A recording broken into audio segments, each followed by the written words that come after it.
Hello beautiful people. It's me Eden, welcome to my channel. Before starting the story, I have one request, please subscribe to my channel.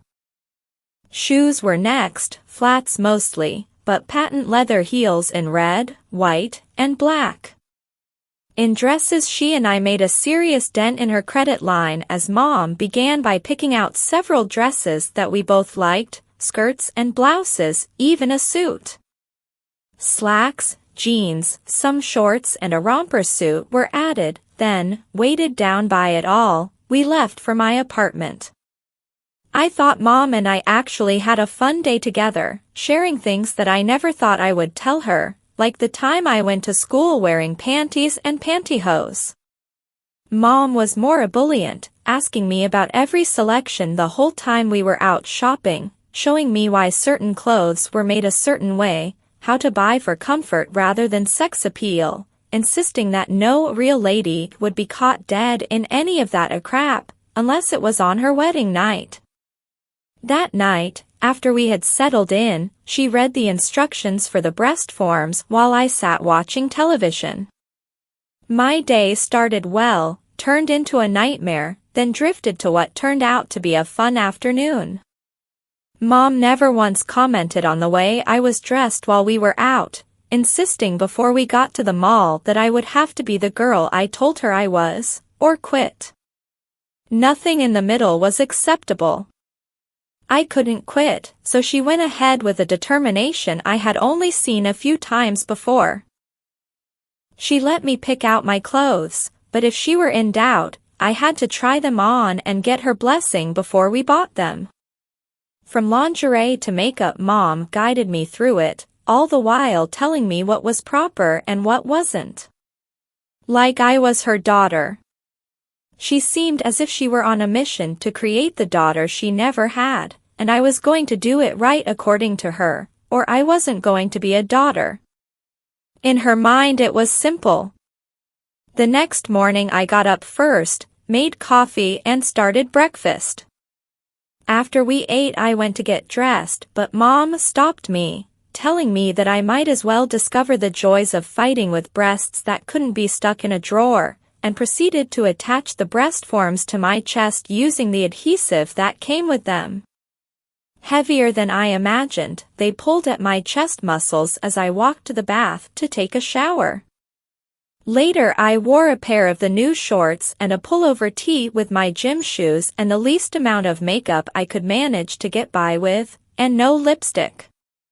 The padded panty gave me a roundness that looked normal for a girl my age while helping to hide my appendage and giving me a natural-looking Y in the front. Mom also wore shorts and a top. She liked to walk, and she told me I could use the exercise, so we set off down the street towards the park, about 2 miles away. On the way, "You should bend your arms at the elbows, Diane, and hold them out like this."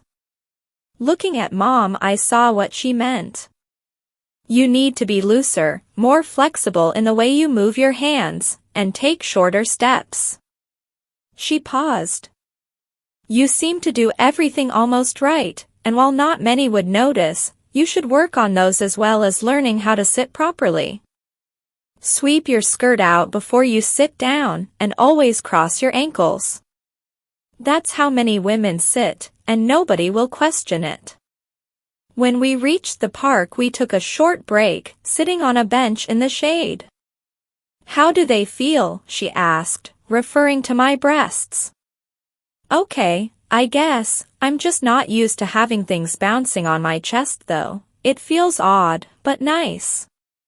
"That's why," Mom said with a smile, "women wear sports bras.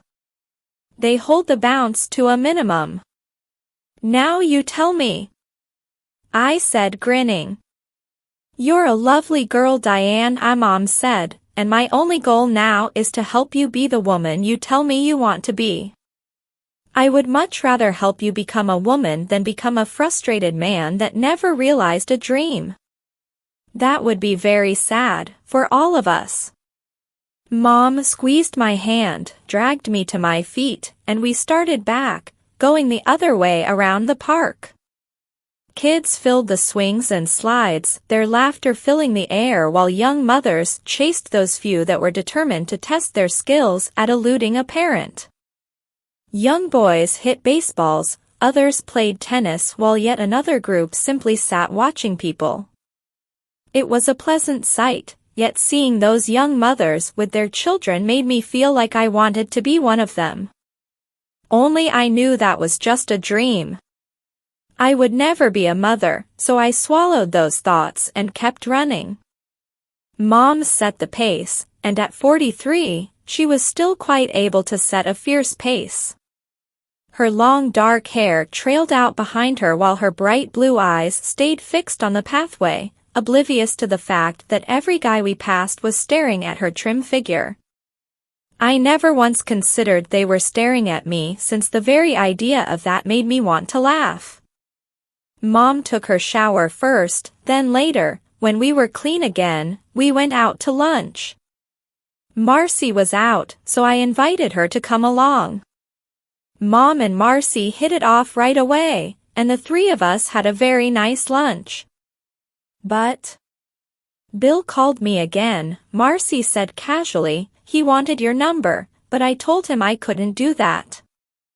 I think he's in love with Diane. It's either that or he's just plain horny and wants to get into your pants. Not likely, I said. That will always be unexplored territory when it comes to guys. Don't be so quick to say that, Diane, or my mom said. I believe that I told you that men have a way of getting to us, then we find ourselves going further than we wanted to. Yeah, I said, but that won't happen with me. I'm not interested in guys, remember? And just how many girls, Marcy said with a smirk, do you think you can date looking the way you do? She's right, Mom added. Boys will be attracted to you, like Bill for example, and I'm wondering how long it will be before you give in rather than stay at home while everyone else is going out and having fun. There was nothing I could say to dissuade them from insisting that I would soon be dating, yet, and regardless of what Mom told me the day before, I still held firm in my belief that I had no interest in guys, right up to the point when I saw a young mother pushing her stroller into the room. I had always thought about being a mother, which did not add up if I kept saying that I didn't plan on dating, and that I felt ridiculous when I thought about it. No guy, no ex, ergo, no baby. But, and since I wasn't a woman, there wasn't going to be a baby anyway, so I mentally shoved aside all thoughts about guys, babies, and motherhood. Marcy said that her folks were coming that night, and wondered if Mom and I would like to join them for dinner. Mom accepted before I had a chance to say a word. Mom wore her suit, a navy jacket with a red skirt and a white blouse. I wore a tan sheath dress. Marcy rang the bell, and we were soon on our way to dinner. Her mother was short and heavy with a jolly face and a happy demeanor, while her dad was tall and husky with white hair and a small mustache. Greg wore a simple gray suit, and looked much better than the last time I had seen him. Dinner was very nice, and I found out that Greg was in the Navy, home on leave before he shipped out. Marcy and I sat together, and during dinner, for the first time, I had to use the restroom. Never having been in a ladies' room, I yanked her hand and we went together. Fortunately, it was empty and my first trip became nothing but uneventful relief. Returning home at about 11, Mom and I both went to bed after a long day. She left for home the next morning, reminding me that both she and Dad would be back on Saturday morning, firmly adding that she expected me to look just as spectacular as she knew I could. She also reminded me that I would have to tell Dad the truth, since anything less would only make him distrust me. Once Mom was gone, I cleaned up, changed the sheets and did the laundry. As I put things in the washer, I realized there was nothing but bras and panties mixed in with my girl clothes. There were no male clothes at all. I was finished, about 3, and was sipping on a soda when Bill appeared at my front door, insisting that he would not take no for an answer, pleading with me to join him for some pizza and a beer. Thinking about what Mom and Marcy told me, I gave in and quickly repaired my makeup before we left. Bill was once again polite, but asked me for my number, telling me that calling would be a lot easier than his hanging around my door all of the time, and I finally relented, and wrote it on a napkin. One look at the number and I saw his face turned ashen. I was afraid it would happen, and steeled myself for the onslaught that I was sure was coming. "This is your number?" "Yes," I said meekly. "Why?" "You know," he said casually, "I haven't seen Pete, not even once since you moved into his place. It makes one wonder." He was onto it, so I fed him the line just so I could come clean and get it over with. "Wonder what?" I asked. That's all for now, but please subscribe to my channel for new story daily. Thanks.